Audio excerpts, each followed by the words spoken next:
Assalamualaikum warahmatullahi wabarakatuh. Untuk materi kita kali ini masih membahas tentang materi yang sama dengan materi minggu yang lalu, yaitu mengenai manusia purba dan hasil budaya masa praaksara dengan sub pokok bahasan pembagian zaman praaksara menurut peralatan yang digunakan.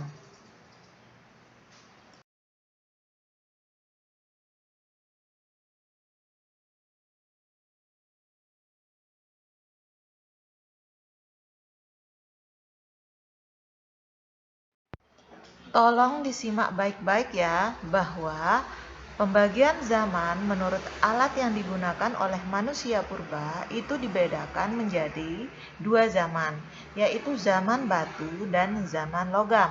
Zaman batu itu sendiri terbagi menjadi 4 zaman, yaitu zaman batu tua, zaman batu tengah, zaman batu muda, dan zaman megalitikum.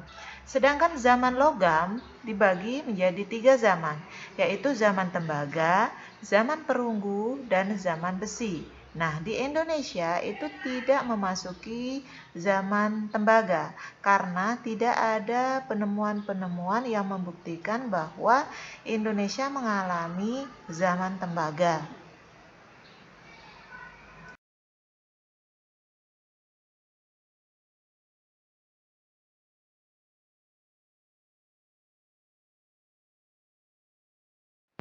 Kita akan bahas satu persatu ya. Kita mulai dari zaman batu. Dari namanya, zaman batu, kita sudah paham bahwa ini disebut zaman batu karena manusia purba dalam upaya untuk memenuhi kebutuhannya itu masih menggunakan alat-alat yang sederhana dan terbuat dari batu.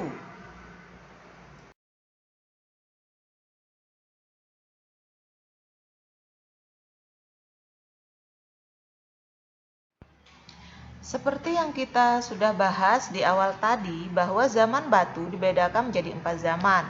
Salah satunya adalah zaman batu tua. Disebut zaman batu tua karena alat-alat yang digunakan yang terbuat dari batu masih dikerjakan secara kasar alias tidak diasah. Sedangkan dilihat dari sudut mata pencahariannya, zaman batu ini disebut sebagai zaman atau masa mengumpulkan makanan atau food gathering. Karena manusia pada zaman batu ini masih hidup secara berpindah-pindah atau nomaden karena mereka belum tahu bagaimana teknik bercocok tanam.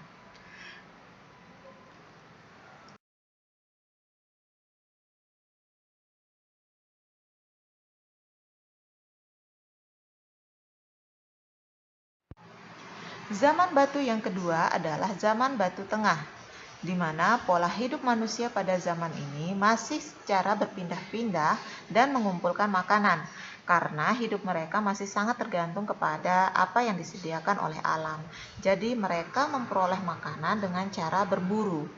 Nah, demikian juga dengan alat-alat yang dihasilkan masih sama dengan zaman batu sebelumnya, yaitu alat-alatnya masih terbuat dari batu dan masih kasar karena mereka belum mengenal teknik bagaimana cara mengasah. Kebudayaan yang terkenal dari zaman ini adalah kebudayaan Kyoken Modinger, yaitu tumpukan sampah dapur yang berasal dari kulit kerang yang ditemukan di pinggir-pinggir pantai. Nah, alat-alat yang ditemukan di sana itu berupa kapak genggam, kapak pendek, jenis batu pipisan atau batu penggiling. Kebudayaan yang terkenal lainnya pada masa ini adalah kebudayaan Abissausrohe yang merupakan kebudayaan yang berhasil ditemukan di gua-gua. Nah, ini membuktikan bahwa pada zaman batu tua manusia itu hidup di pinggir-pinggir pantai dan di gua-gua.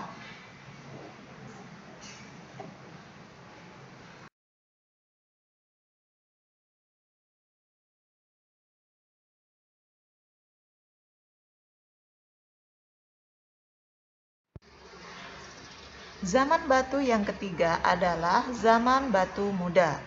Pada zaman batu muda ini, alat-alat yang digunakan itu sudah mulai diasah dan lebih halus serta lebih indah daripada zaman batu sebelumnya.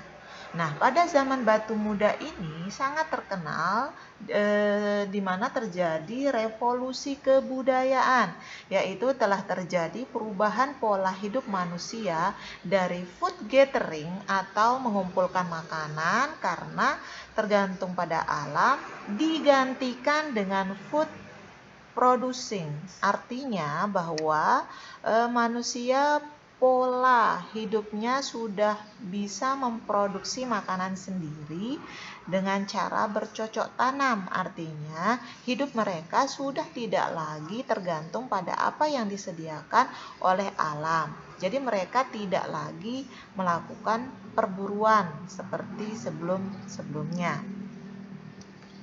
Ciri dari pada zaman batu muda ini adalah ditemukannya hasil kebudayaan kapak persegi dan kapak lonjong.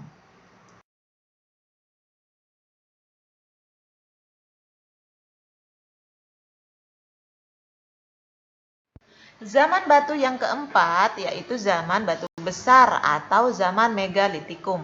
Dari namanya kita sudah bisa menebak bahwa hasil kebudayaan pada zaman ini adalah batu-batu yang berukuran besar. Seperti contoh, ada yang disebut dengan menhir. Menhir itu adalah tugu batu atau tiang batu tunggal yang berfungsi sebagai tempat pemujaan terhadap roh nenek moyang atau sebagai tanda peringatan orang yang sudah meninggal. Yang kedua yaitu dolmen. Ada yang disebut dengan meja batu yang difungsikan untuk meletakkan sesaji sebagai persembahan kepada roh nenek moyang. Contoh yang ketiga adalah sarkofagus, yaitu peti jenazah yang juga terbuat dari batu utuh. Biasanya sarkofagus ini dianggap memiliki kekuatan magis dan dikeramatkan oleh masyarakat setempat. Contoh berikutnya adalah kubur batu, sama dengan sarkofagus, namun kubur batu ini berupa peti jenazah yang terdiri dari lempengan batu pipih. Yang berikutnya adalah punden berunda. Punden berunda ini adalah bangunan suci tempat pemujaan roh nenek moyang yang dibuat dengan bentuk bertingkat-tingkat. Yang berikutnya adalah waruga, yaitu kubur batu yang berbentuk kubus dan terbuat dari batu utuh. Ada juga arca atau patung yang merupakan simbol dari manusia atau binatang-binatang yang memang dipuja. Nah, jadi kalau kita lihat dari keterangan tadi, benda-benda yang diciptakan atau yang dibuat dari batu dan berukuran besar ini dimanfaatkan atau digunakan sebagai kepentingan untuk pemujaan.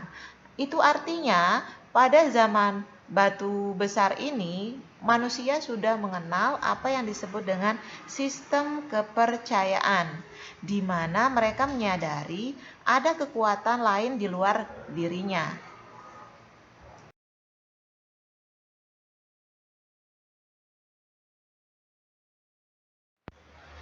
Nah, ini adalah contoh budaya pada zaman megalitikum, yaitu benda-benda dari batu yang berukuran besar. Kalian bisa lihat bedanya di sini.